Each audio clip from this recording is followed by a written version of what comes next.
तो सभी भाइयों एवं बहनों को नमस्कार। स्वागत है आपका आपके अपने चैनल सक्सेस जंक्शन एक कदम सफलता की ओर में।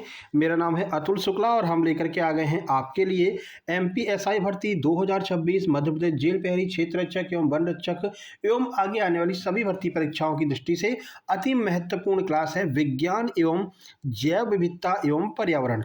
जैसा कि आपको पता है अभी एमपी पुलिस के एग्जाम में जैव विविधता और पर्यावरण से काफ़ी सारे प्रश्न देखने को मिले थे। अगर 10 नंबर का आपका साइंस आ रहा है तो मान के चलिए कि 4 से 5 नंबर के आपको जो है जैव विविधता और पर्यावरण के प्रश्न देखने को मिले थे, रामसर साइट्स देखने को मिली थी। तो ये तो आपके एमपीएसआई के सिलेबस में भी दिया हुआ है, तो यहाँ से आपको बहुत सारे प्रश्न देखने को मिलेंगे, है ना।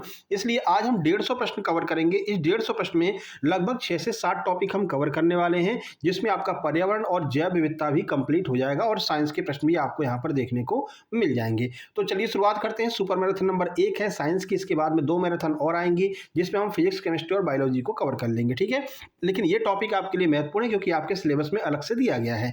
चलिए वीडियो को लाइक करके चैनल को सब्सक्राइब कर दीजिए, जिससे आगे आने वाली सारी वीडियो टाइम टू टाइम आपके पास में पहुंच सके, सारी मैराथन्स आपके पास में पहुंच सके। आइए शुरुआत करते हैं। सबसे पहले प्रदूषण यानी पॉल्यूशन से शुरुआत करेंगे, क्योंकि एमपी पुलिस कांस्टेबल और आबकारी में हर शिफ्ट में लगभग 1 से 2 प्रश्न पॉल्यूशन से आपको देखने को जरूर मिल रहे थे।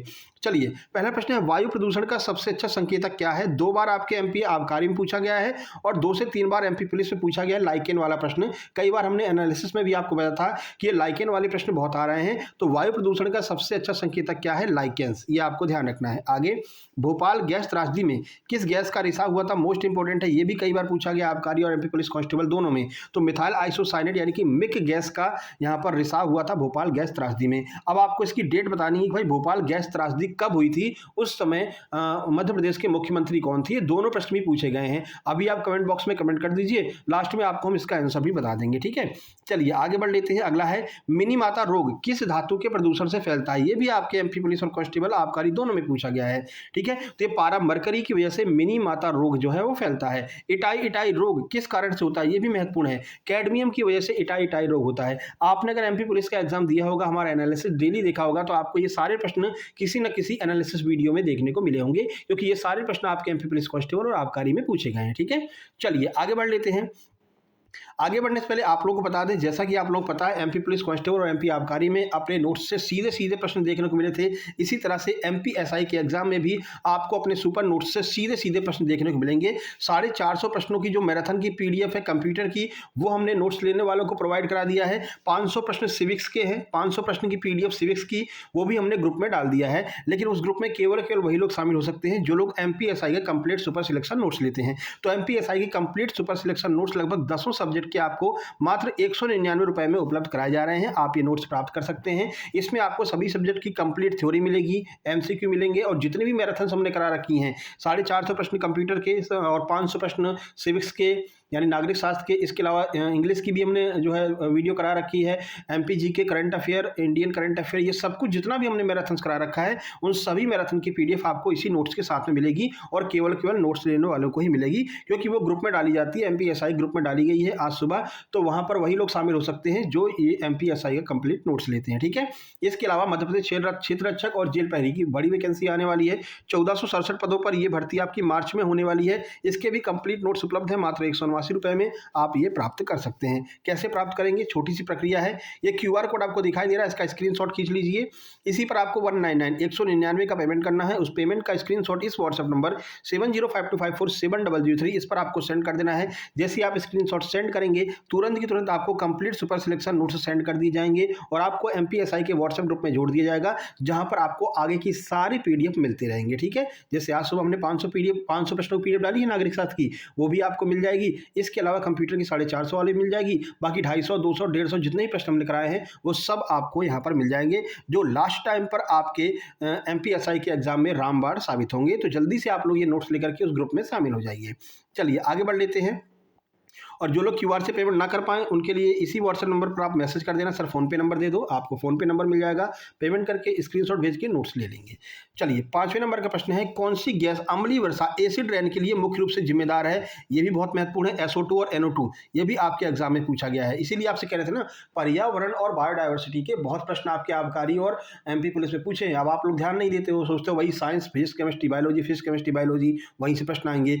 अभी आप अगर देखेंगे कि यहाँ से 4 से 5 प्रश्नों कन्फर्म है, ठीक है, इसको अच्छे से करके जाना, SO2 और NO2।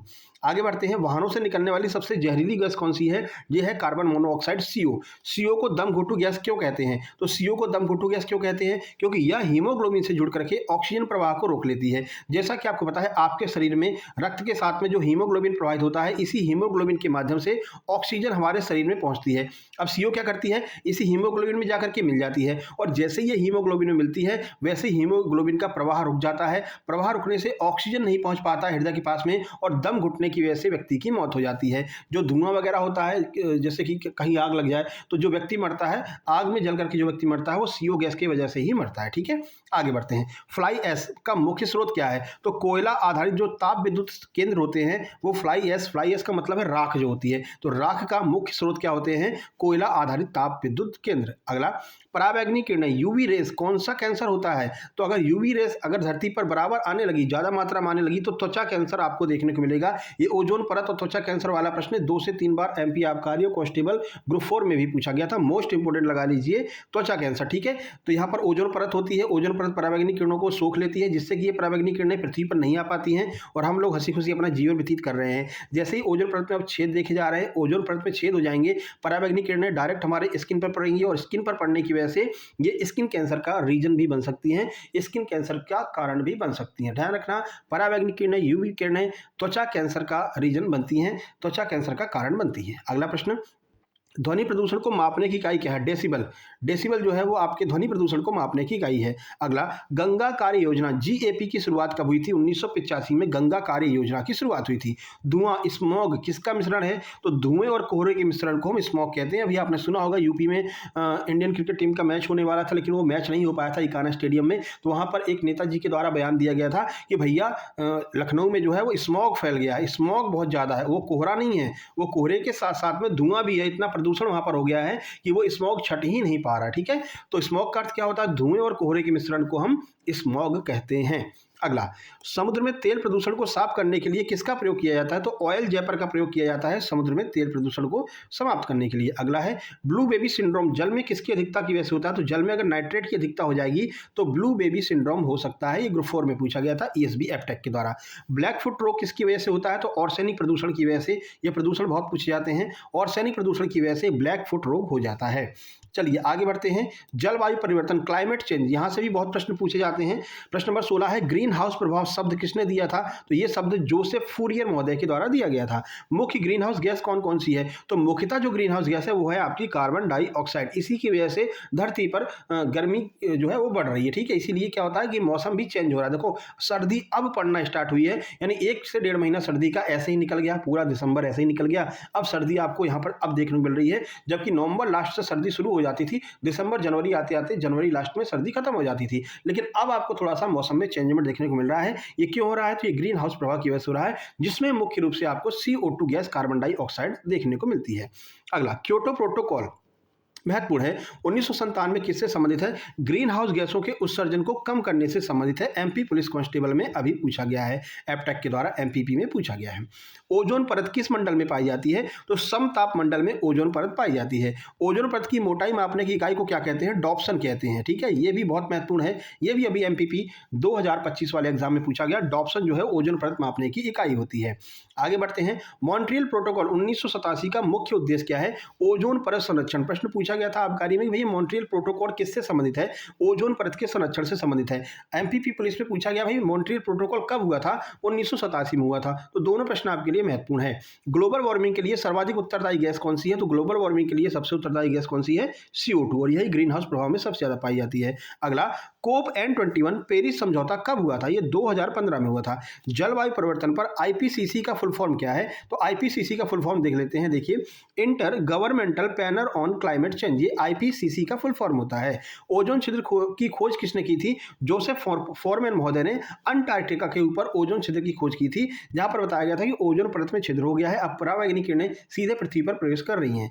अगला, ग्लेशियर पिघलने का मुख्य कारण क्या है? तो ग्लोबल वार्मिंग है, क्योंकि गर्मी बढ़ती है, गर्मी बढ़ने की वजह से पहाड़ों पर जमी हुई बर्फ पिघलती है। बर्फ पिघलने से क्या होता है? समुद्र का जल स्तर बढ़ता है और सुनामी वगैरह आपको देखने को मिलती है।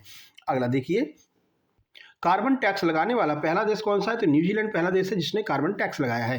कार्बन क्रेडिट की अवधारणा कहाँ से शुरू हुई है? क्योटो प्रोटोकॉल से शुरुआत की गई थी कार्बन क्रेडिट अवधारणा। ग्रीन हाउस गैसों में ग्लोबल वार्मिंग क्षमता सबसे अधिक किसकी होती है? तो सल्फर हेक्साफ्लोराइड, इसकी जो है ग्लोबल वार्मिंग क्षमता जो है वो सबसे ज़्यादा होती है।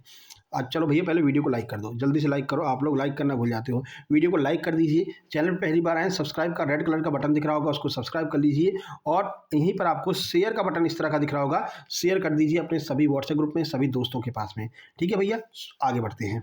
संयुक्त राष्ट्र जलवायु परिवर्तन सम्मेलन COP28 ये कहाँ पर हुआ था? ये दुबई UAE में हुआ था।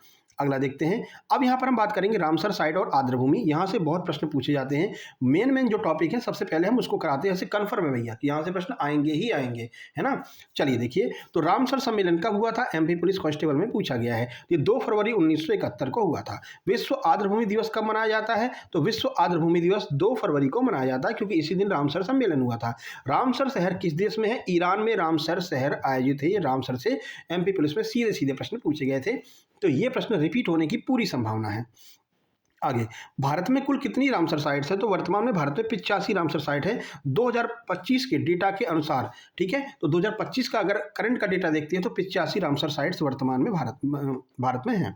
भारत की पहली रामसर साइट कौन सी थी? तो चिल्का झील और केवलादेव राष्ट्रीय उद्यान, ये भारत की पहली रामसर साइट थी, याद रखना है। भारत का सबसे बड़ा रामसर स्थल कौन सा है? सुंदरबन डेल्टा, ये बहुत पूछा गया है। सुंदरबन डेल्टा जो कि पश्चिम बंगाल में है, और ये ब्रह्मपुत्र नदी के आसपास के एरिया में स्थित है। ठीक है, तो ये पश्चिम बंगाल में सुंदरबन डेल्टा है। यहीं पर कौन सा द्वीप पाया जाता है जिसे हम ब्रह्मपुत्र का पुत्र कहते हैं? इससे पहले वाली वीडियो में आपको बताया था, जल्दी से कमेंट कर दीजिए किस किसने वो वीडियो देखी थी। जिन लोगों ने देखी होगी, पूर्ण सजगता के साथ में देखी होगी, वो लोग कमेंट बॉक्स में जरूर कमेंट करेंगे, ब्रह्मपुत्र का पुत्र किस द्वीप को कहते हैं। अगला, भारत का सबसे छोटा रामसर स्थल रेणुका आर्द्रभूमि जो हिमाचल प्रदेश में है, भारत का सबसे छोटा है।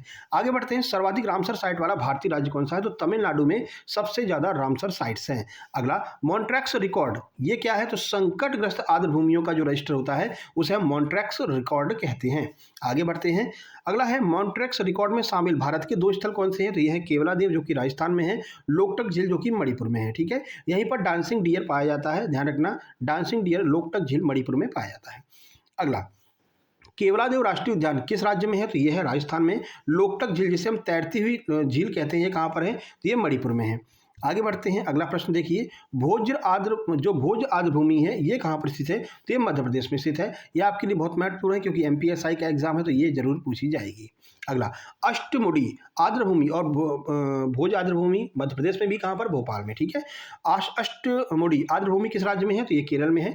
रामसर सूची में शामिल होने वाला पहला स्थल कौन सा है? तो यह है कोबोर्ग प्रायद्वीप जो कि ऑस्ट्रेलिया का है। जब पहली बार रामसर सूची बनाई गई थी तो पहला जो शामिल हुआ था स्थल वो कौन सा था? कोबोर्ग प्रायद्वीप, ऑस्ट्रेलिया। आगे बढ़ते हैं। अब हम बात करते हैं जैव विविधता यानी कि बायोडायवर्सिटी की। इसके बाद में लास्ट में सबका एक कंबाइंड अपन जो है 50 क्वेश्चन लगा लेंगे। ठीक है, चलिए, तो जैव विविधता बायोडायवर्सिटी शब्द का प्रयोग सबसे पहले किसने किया था? तो वॉल्टर जी रोसेन महोदय के द्वारा सबसे पहले किया गया था। विश्व जैव विविधता दिवस कब मनाते हैं? 22 मई को मनाते हैं। महत्वपूर्ण है, पूछा गया है। ठीक है, आगे बढ़ते हैं। हॉटस्पॉट की अवधारणा किसने दी थी? तो नॉर्मन मायर्स ने हॉटस्पॉट की अवधारणा दी थी। भारत में कितने जैव विविधता हॉटस्पॉट है? तो 4 जैव विविधता हॉटस्पॉट है। कौन से? हिमालय, इंडो बर्मा, पश्चिमी घाट और सुडालैंड। अब जिन लोगों ने MP पुलिस का एग्जाम दिया होगा उनको ये प्रश्न बार बार हमारे एनालिसिस में देखने को मिल रहा होगा। ये कम से कम 3-4 बार पूछा है, भारत में कितने वेटलैंड है, कितने हॉटस्पॉट है? तो ध्यान रखना, 4 हॉटस्पॉट है, हिमालय, इंडो बर्मा, पश्चिमी घाट और सुडालैंड। आगे बढ़ते हैं। रेड डाटा बुक कौन प्रकाशित करता है? तो ये IUCN के द्वारा प्रकाशित की जाती है। IUCN का फुल फॉर्म जरूर देख लीजिएगा, international union for conservation of nature, ये IUCN का फुल फॉर्म होता है। ये भी आपका पूछा जाता है एप्टेक के द्वारा।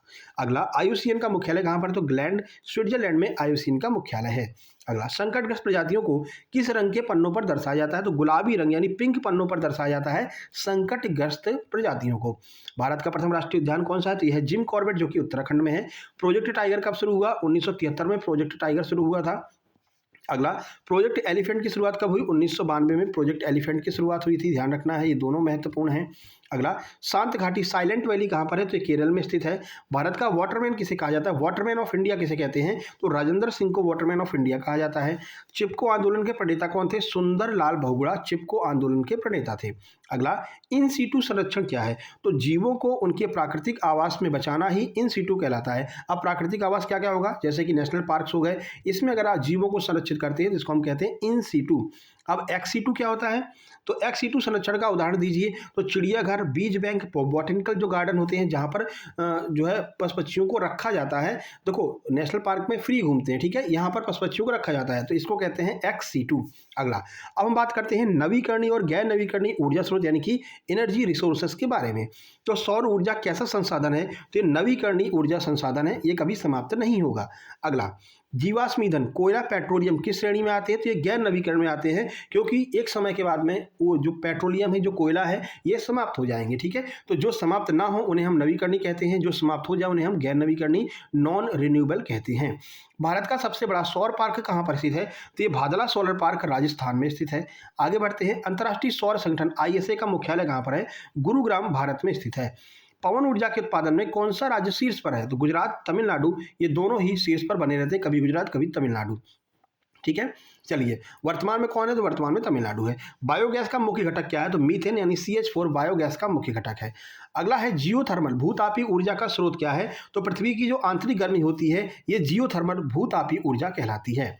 भारत में परमाणु ऊर्जा का जनक किसे माना जाता है? डॉक्टर होमी जहांगीर भाभा को परमाणु ऊर्जा का जनक मानते हैं। काला सोना ब्लैक गोल्ड किसे कहते हैं? पेट्रोलियम को काला सोना या फिर ब्लैक गोल्ड कहा जाता है। अगला, हाइड्रोजन को भविष्य का ईंधन क्यों कहा जाता है? क्योंकि यह जलने पर केवल जलवाष्प छोड़ता है और प्रदूषण नहीं फैलाता है, इसलिए हाइड्रोजन को भविष्य का ईंधन माना जाता है। भविष्य में हाइड्रोजन अति महत्वपूर्ण साबित होगा।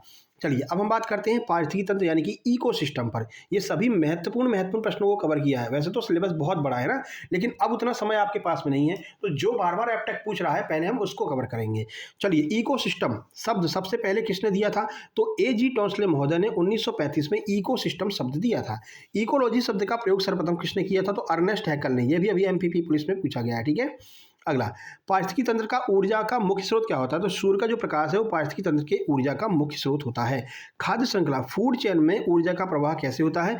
एक दिशी होता है, ध्यान रखना, फूड चेन में ऊर्जा का प्रवाह एक दिशी होता है। 10% ऊर्जा का नियम ये किसने दिया था? ये भी MP पुलिस और आबकारी दोनों में पूछा गया है, तो लिंडमैन महोदय के द्वारा दिया गया था 10% ऊर्जा का नियम। आगे बढ़ते हैं, पारिस्थितिकी पिरामिड की अवधारणा किसने दी थी? तो चार्ल्स एल्टन महोदय ने पारिस्थितिकी पिरामिड की अवधारणा दी थी।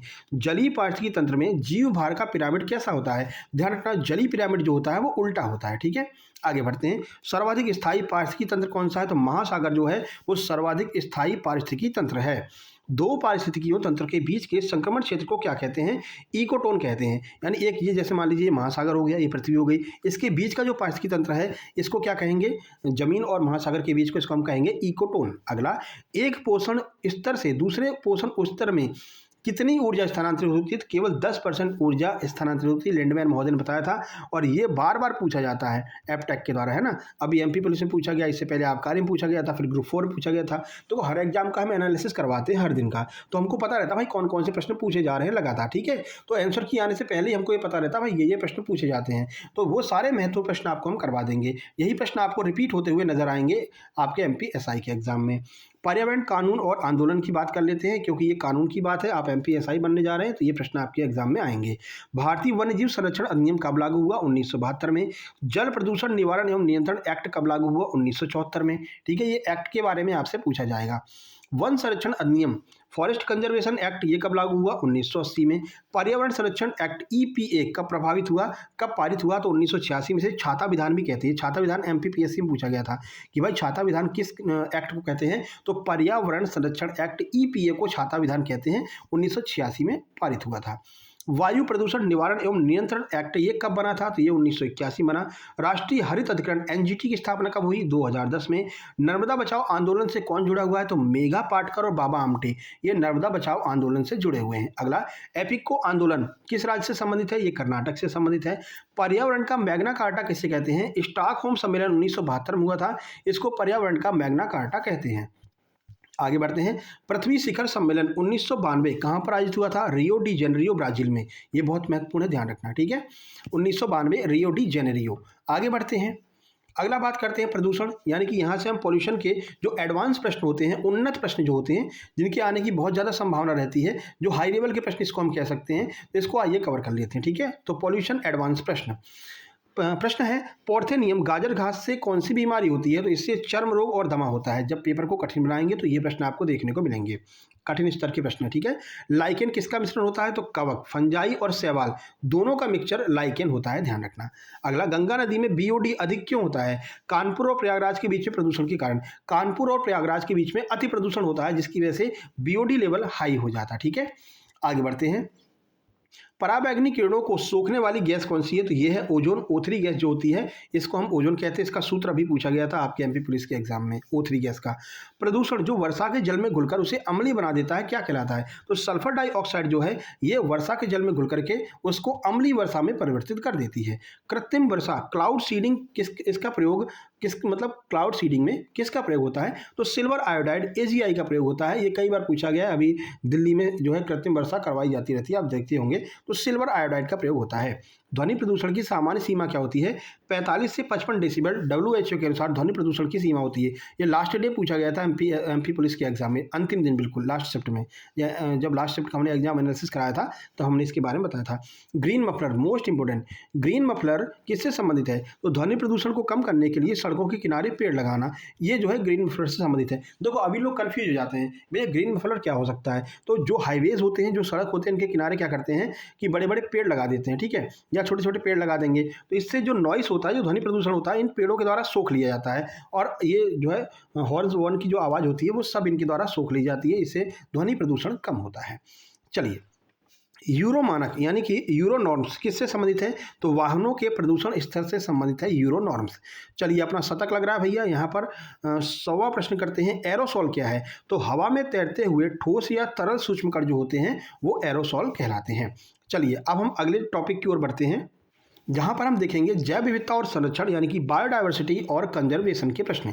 तो भारत में हॉटस्पॉट शब्द के जनक किसे माना जाता है? तो नॉर्मन मॉयर्स महोदय को भारत में हॉटस्पॉट शब्द का जनक माना जाता है। गिर राष्ट्रीय उद्यान किससे संबंधित है, किसके लिए प्रसिद्ध है? तो ये एशियाई बब्बर शेर के लिए प्रसिद्ध है, गिर राष्ट्रीय उद्यान। अगला है, एक सींग वाला गैंडा कहाँ पर पाया जाता है? काजीरंगा, असम में। ये अभी पूछा गया था एमपी पुलिस एग्जाम में, काजीरंगा असम में। ठीक है, मृगदाव, दाची गम किसके लिए प्रसिद्ध है? तो हंगुल मृग के लिए, यानी जो कश्मीरी मृग होते हैं, स्टैग होते हैं, उनके लिए प्रसिद्ध है दाची गम राष्ट्रीय उद्यान। ठीक है, या फिर मृगदाव। आगे बढ़ते हैं। भारत का पहला बायोस्फीयर रिजर्व कौन सा था? ये था नीलगिरी, 1986 में बना था भारत का पहला बायोस्फीयर रिजर्व। ये भी आपका पूछा गया है। ठीक है, आगे बढ़ लेते हैं। 45 दिन तक एग्जाम चला था एमपी पुलिस का, तो समझ लीजिए कितने प्रश्न पूछे गए होंगे। अगला, रेड डाटा बुक में गुलाबी पन्ने क्या दर्शाते हैं? तो जो विलुप्त प्रजातियां होती हैं, यानी एकदम समाप्ति की कगार पर है, उनको इसमें रखा जाता है। अगला है, ग्रेट इंडियन बस्टर्ड, इसको हम गोटावड़ कहते हैं। ये कहाँ का राज की पक्षी है? तो राजस्थान का राज की पक्षी है, ग्रेट इंडियन बस्टर्ड। आगे बढ़ते हैं। संकटग्रस्त जातियों के लिए XC2 विधि क्या है? तो क्रायो प्रिजर्वेशन जो होता है, इसको हम XC2 कहते हैं। आगे बढ़ते हैं। अभी XC2 बताया था ना, जो चिड़ियाघर वगैरह में पक्षियों को रखा जाता है, इसको हम XC2 कहते हैं। ठीक है, और नेशनल पार्क में खुले में घूम रहे हैं, आराम से घूम रहे हैं, कोई दिक्कत नहीं है, इसको IN-SITU कहते हैं। भारत के किस राज्य को टाइगर स्टेट कहा जाता है? तो मध्य प्रदेश को टाइगर स्टेट कहा जाता है। ये बहुत महत्वपूर्ण है, पूछा जाएगा। दुनिया का एकमात्र तैरता हुआ उद्यान कौन सा है? तो कैबुल लामजाओ, जो मणिपुर में है, लोकटक झील में। इसको हम दुनिया का एकमात्र जो है तैरता हुआ राष्ट्रीय उद्यान कहते हैं, क्योंकि ये झील पर स्थित है। चलिए, नंबर 10, ऊर्जा एवं विविध, एनर्जी एंड मिसलेनियस को हम कवर करते हैं। आइए देख लेते हैं। सबसे स्वच्छ ईंधन कौन सा माना जाता है? तो प्राकृतिक गैस CNG और हाइड्रोजन, इसको सबसे स्वच्छ ईंधन मानते हैं, क्योंकि ये क्या करता है? जलवाष्प को निकालता है, मतलब प्रदूषण नहीं करता है। अगला, बायोडीजल बनाने के लिए किस पौधे का उपयोग करते हैं? जेट्रोफा, रतन जूत का प्रयोग किया जाता है। अभी आप जो पेट्रोल डीजल अपने वाहनों में डाल रहे हैं भैया, उसमें रतन जूत है, ध्यान रखना। ठीक है, यही एक वजह है कि आप कुछ दिनों से देख रहे होंगे सर, हमारी जो बाइक है वो कम मतलब वो दे रही है, एवरेज दे रही है। ठीक है, तो ये क्या है, ये जो बाइक्स हैं, ये जो पुरानी इंजन वाली बाइक है, VS6 वगैरह है, तो ये तो अपने हिसाब से चल रही है, कोई दिक्कत नहीं है। लेकिन जो बहुत पुरानी बाइक है, उनमें ये दिक्कत आ रही है, क्योंकि ये जेट्रोफा या फिर रतन जोत के लिए वो इंजन नहीं बनाया गया है ना। अब 80% तक आपको पेट्रोल मिल रहा है, 20% आपको जेट्रोफा मिल रहा है, तो वो आगे कहीं ना कहीं समस्या कर रहा है। आगे बढ़ते हैं। LPG में गंध के लिए क्या मिलाया जाता है? तो इथाइल मरकेप्टम मिलाया जाता है। अब देखो, ऐसा नहीं कि ये हम ही कह रहे हैं, ऐसा बहुत सारे लोगों ने कहा है, जो लोग मतलब बाइक चला रहे हैं, उन लोगों ने कहा है ना कि बायोडीजल की वजह से ये समस्या आ रही है। अब इसमें कोई सरकार की तरफ से कोई आदेश आया नहीं है, ठीक है। 20% जो है बायोडीजल चल रहा है। आगे बढ़ते हैं। एलपीजी में गंदगी के लिए क्या मिलाते हैं, तो इथाइल मरकैप्टन मिलाते हैं, जिसकी वजह से जो रसोई गैस होती है अगर वो लीक होती है तो हमको पता चल जाता है। अगला, विश्व पर्यावरण दिवस 2024 की थीम क्या थी, तो भूमि बहाली, मरुस्थली और सूखे से निपटान की क्षमता, ये 2024 की विश्व पर्यावरण दिवस की थीम थी। कमेंट बॉक्स में कमेंट करके बताइए विश्व पर्यावरण दिवस कब मनाया जाता है। बहुत सिंपल प्रश्न है, तुरंत कमेंट बॉक्स में कमेंट कर दीजिए। ये भी नहीं कमेंट करोगे तो बेकार है भैया आपका, ठीक है ना। चलिए, एजेंडा 21 का संबंध किससे है, तो ये सतत विकास, सस्टेनेबल डेवलपमेंट से संबंधित है। एजेंडा 21 मोस्ट इंपोर्टेंट है, ध्यान रखना मेरे भाई, ठीक है। कलर चेंज कर लें, बोर हो जाते होगे आप भी, है ना। कौन सा कर लें, चलो ग्रीन कर लेते हैं, ठीक है ठीक है। तो एसडीजी के कितने लक्ष्य हैं, टोटल 17 लक्ष्य एसडीजी में पाए जाते हैं। एसडीजी में टोटल 17 लक्ष्य बनाए गए हैं। सस्टेनेबल डेवलपमेंट गोल्स, एसडीजी का फुल फॉर्म। भारत का पहला कार्बन न्यूट्रल पंचायत कौन सी है, तो यह है पल्ली, जो जम्मू कश्मीर में स्थित है। विश्व गौरैया दिवस कब मनाते हैं, 20 मार्च को विश्व गौरैया दिवस मना लेते हैं भैया। पारिस्थितिकी का आतंकवादी किस वृक्ष को कहा जाता है, तो यूकेलिप्टस, सफेदा को पारिस्थितिकी तंत्र का आतंकवादी कहा जाता है। बहुत पानी पी लेता है, ठीक है। इसीलिए खेतों के अगल बगल में, धान के खेतों के आसपास में कभी आपको सफेदा के वृक्ष लगे हुए नहीं दिखेंगे, ठीक है ना, क्योंकि बहुत पानी सोखता है। अगला, जैव विविधता का द्वार, गेटवे ऑफ बायोडाइवर्सिटी किसे कहते हैं, तो पूर्वोत्तर भारत को जैव विविधता का द्वार कहा जाता है। चलो, अब अति महत्वपूर्ण क्विक फायर प्रश्न देख लेते हैं। ये बहुत ही ज़्यादा महत्वपूर्ण है आपके एग्जाम की दृष्टि से। पगमार्क तकनीकी का उपयोग किसके लिए करते हैं, तो वन्य जीवों की गणना के लिए पगमार्क टेक्निक का प्रयोग करते हैं। अगला, खाद्यान्न जल, जो खाद्य जाल होता है, फूड वेब जो होता है, खाद्य जाल में ऊर्जा प्रवाह कैसा होता है, तो बहुदिशीय ऊर्जा प्रवाह देखने को मिलता है। अगला, पार्श्विक सौर विकिरण, एल्बेडो, एल्बेडो क्या है, तो सतह द्वारा परावर्तित सौर ऊर्जा जो होती है उसे हम पार्श्विक सौर विकिरण या फिर एल्बेडो कहते हैं। अम्ल वर्षा का पीएच मान कितना होता है, तो 5.6 से कम होता है। ओजोन परत संरक्षण दिवस कब मनाते हैं, बहुत महत्वपूर्ण है, अभी 2 बार पूछा गया था एमपी पुलिस में। 16 सितंबर को ओजोन परत संरक्षण दिवस मनाते हैं। वन्य जीव दिवस कब मनाते हैं, तो विश्व वन्य जीव जो दिवस है 3 मार्च को मनाते हैं। पृथ्वी दिवस कब मनाते हैं, 22 अप्रैल को। ये ऐसे प्रश्न हैं जो बहुत पूछे जाते हैं लगातार, ठीक है। आगे बढ़ते हैं। देखो, आपको स्पीड बढ़ाने की जरूरत ही नहीं पड़ती होगी, है ना। ये 150 प्रश्न जो हैं वो हम मुश्किल से मुश्किल आपको 35 मिनट में करवा देते हैं, बहुत ज़्यादा होगा तो, ठीक है ना, नहीं तो 30 मिनट में ही समाप्त कर देते हैं। अब अगर कोई सुपर मैराथन लेकर के आ जाएगा, भैया महा मैराथन, और 150 प्रश्न करा रहे हैं और 4 घंटा खा रहे हैं आपके, ठीक है ना, तो ये सिस्टम गलत है, ठीक है। कम समय में ज़्यादा प्रश्न आपको मिलेंगे, ये हमारा वादा रहता है। इसीलिए लास्ट टाइम पर आपके लिए हम सुपर मैराथन हर सब्जेक्ट के लेकर के आते हैं और हर एग्जाम के पहले जस्ट लेकर के आते हैं, ठीक है। चलो, अभी तक हमने आपको लगभग 2000 प्रश्न करवा चुके होंगे, है ना। लगभग 450 प्रश्न कंप्यूटर करवा दिए हैं, 500 प्रश्न नागरिक शास्त्र करवा दिए हैं, ठीक है, इंग्लिश के करवा दिए हैं, लगभग 250 आपके सीए करंट अफेयर करवा दिए इंडिया वाला, और लगभग 200 प्रश्न आपको एमपी जीके का करंट अफेयर करा दिया है। तो बहुत सारे प्रश्न करा चुके हैं। अब देखिए, तो जो लोग नोट्स लिए होंगे ना, वो एकदम कहते हैं सर कितने प्रश्न याद करें, तो याद नहीं करना मेरे भाई, आपको बस पढ़ना है, पढ़ते हुए चले जाना है, ठीक है। अब ये 2000 प्रश्न पढ़ने में कितना टाइम लगेगा, बहुत से बहुत 2 दिन का समय लगेगा, है ना। अगर आप 6-6 7-7 घंटे पढ़ते हैं, वो आपके ऊपर डिपेंड करता है भाई। आप इतने लेट नोट्स ले रहे हैं तो ज़्यादा मेहनत करना पड़ेगा। जो पहले ले लिए होंगे और वो लोग अभी आधा कंप्लीट भी कर चुके होंगे ना, तो वो आपके ऊपर डिपेंड करता है। चलिए, और प्रश्न यहीं से आएंगे, कहीं बाहर से नहीं आएंगे, ठीक है ना। और ये मान के चलिए कि आपका एग्जाम कम से कम 10 दिन तो चलेगा ही चलेगा। तो भाई 10 दिन में यानी मान के चलिए 20 शिफ्ट यानी कि आप समझ लो 20 गुणा 100 कर दो, 2000 प्रश्न तो यही हो गए, ठीक है ना। तो इस तरह से आपको तैयारी करके चलनी पड़ेगी। चलिए भाई, वन महोत्सव की शुरुआत किसने की थी, तो के.एम. मुंशी के द्वारा शुरुआत की गई थी। अगला, भारत में सर्वाधिक वन प्रतिशत वाला राज्य कौन सा है, यह है मिजोरम। क्षेत्रफल की दृष्टि से सर्वाधिक वन वाला राज्य कौन सा है, तो क्षेत्रफल की दृष्टि से है कौन, मध्य प्रदेश में सबसे ज़्यादा वन पाए जाते हैं। प्रतिशत वाला कौन सा है, तो मिजोरम है। कैसे, मान लीजिए ये मिजोरम है, ठीक है, तो मिजोरम के 80% भूभाग पर आपको जो है वन देखने को मिलेंगे, ठीक है। और अगर मध्य प्रदेश की बात करते हैं तो मध्य प्रदेश में क्षेत्रफल की दृष्टि से यानी पूरे भारत में सबसे ज़्यादा वन जो है क्षेत्रफल की दृष्टि से ये अपने एमपी में है, ठीक है भाई। पर्यावरण का शत्रु किसे मानते हैं, प्लास्टिक और यूकेलिप्टस को पर्यावरण का शत्रु मानते हैं। आगे बढ़ते हैं। ग्रीन पीस का मुख्यालय कहाँ पर है, एम्स्टर्डम नीदरलैंड में ग्रीन पीस का मुख्यालय है। भारत में पर्यावरण शिक्षा केंद्र कहाँ पर स्थित है, ये अहमदाबाद में स्थित है। यूएनईपी का मुख्यालय कहाँ पर है, ये नैरोबी केन्या में है। भारत का बर्डमैन किसे कहते हैं, बहुत पूछा गया है, डॉक्टर सलीम अली को भारत का बर्डमैन कहते हैं। वन्यजीव सुरक्षा पुरस्कार अमृता देवी बिश्नोई किसके लिए दिया जाता है, वन्यजीव संरक्षण के लिए दिया जाता है। पुरस्कार का नाम है अमृता देवी बिश्नोई पुरस्कार। आगे बढ़ते हैं। टाइगर मैन ऑफ इंडिया किसे कहते हैं, तो कैलाश सांखला को, ये भी आपका पूछा गया था एमपी पुलिस में, ठीक है। क्योटो प्रोटोकॉल कब लागू हुआ, 2005 में क्योटो प्रोटोकॉल लागू हुआ था, ये बहुत महत्वपूर्ण है, ध्यान रखना। कार्बन फुटप्रिंट क्या है, तो किसी व्यक्ति या संस्था द्वारा उत्सर्जित कुल ग्रीन हाउस गैसों को हम कार्बन फुटप्रिंट कहते हैं। अगला, जैव विविधता का सिद्धांत किसने दिया था? चार्ल्स डार्विन ने दिया था। बहुत महत्वपूर्ण है, चार्ल्स डार्विन महोदय ने। पारिस्थितिकी पिरामिड हमेशा सीधा किसका होता है? तो ऊर्जा का पिरामिड हमेशा सीधा होगा, ध्यान रखना। पारिस्थितिकी तंत्र में ऊर्जा का पिरामिड हमेशा सीधा होता है। समुद्र में होने वाले प्रदूषण को क्या कहते हैं? समुद्री प्रदूषण कहते हैं, मरीन पॉल्यूशन कहते हैं, ठीक है।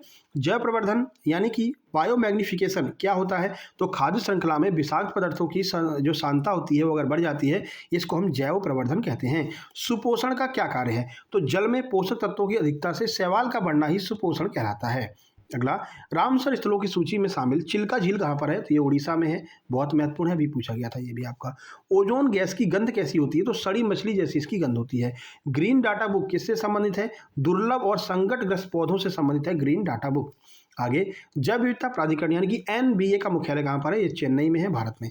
परमाणु ऊर्जा आयोग का गठन कब किया गया था? 1948 में परमाणु ऊर्जा आयोग का गठन किया गया था, ठीक है। पर्यावरण एनवायरमेंट किस भाषा के शब्द एनवायरमेनर से लिया गया है? तो यह है फ्रेंच भाषा का शब्द, जहाँ से पर्यावरण एनवायरमेंट शब्द लिया गया है भाई, ठीक है। तो ये हो गए आपके 150 प्रश्न। वीडियो को लाइक कर दीजिए, सबसे पहले इतनी मेहनत आपके लिए किया है। शेयर कर दीजिए और चैनल पर पहली बार आए सब्सक्राइब करके नोटिफिकेशन बेल दबा लीजिए। नोट्स प्राप्त करने के लिए ये नंबर आपको दिया गया है 7052547003, इस पर आपको व्हाट्सएप कर देना है और आप डायरेक्ट अपना पेमेंट कर दीजिए और सीधे पेमेंट का स्क्रीनशॉट भेज दीजिए, तो जल्दी से आपको नोट्स मिल जाएंगे। अगर आप क्यूआर से नहीं कर पा रहे हैं, फ़ोनपे नंबर आप यहाँ पर मैसेज करके फ़ोनपे नंबर प्राप्त कर लीजिए, उस पर पेमेंट करके अपने नोट्स प्राप्त कर लीजिए। और अगर आप 6-6 घंटे 7-7 घंटे डेली पढ़ते हैं तो आराम से आप 5 से 6 दिनों में इन नोट्स को कंप्लीट कर सकते हैं और लास्ट टाइम में बढ़िया से आपका रिवीजन भी हो जाएगा, ठीक है। तो चलिए मिलते हैं नेक्स्ट वीडियो में, तब तक के लिए नमस्कार, धन्यवाद।